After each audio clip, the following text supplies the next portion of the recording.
नमस्कार मैत्रिणींनो, चला आज करू आपण वड्याची भाजी. वड्याच्या भाजीचं साहित्य बघा: कांदा, कढीपत्ता, कोथिंबीर, मिरच्या आणि आल्याची पेस्ट. चला आता आपण भाजी टाकून घेऊ. आपल्याकडची वड्याची भाजी. कढई तापत ठेवली, त्याच्यात तेल टाकून घेऊ. तेल टाकले, त्याच्यात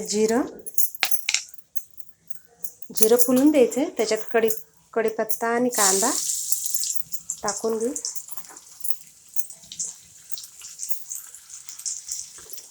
लसणाची पेस्ट, बारीक लसूण केलेलं आहे.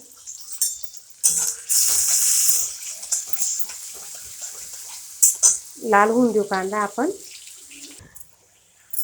कांदा आपला मस्त तळल्या गेला. त्याच्यात मसाला टाकून घेऊ. लाल मसाला, हळद,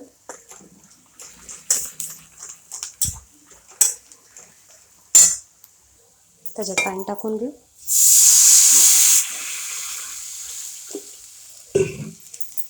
चवीनुसार मीठ.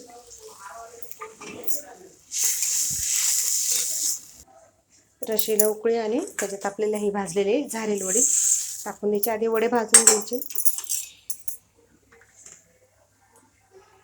आता हे वडे शिजवून घ्या आपण बारीक गॅसवर.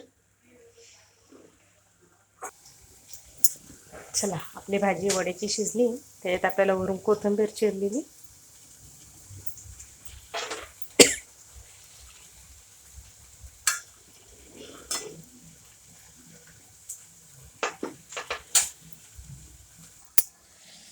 आपली मस्त छान तेल पाण्याची वड्याची भाजी साधी सोपी पद्धतीने करेल. नक्की तुम्ही बी करून बघा. चला, एका प्लेटमध्ये काढून घेऊ आता भाजी आपण. चला तर मैत्रिणींनो, तुम्ही नक्की वड्याची भाजी, झालेली वड्याची भाजी नक्की करून बघा. आवडलं तर लाईक करा, शेअर करा, कमेंटमध्ये सांगा वड्याची भाजी कशी झाली. सगळ्यांना बाय बाय.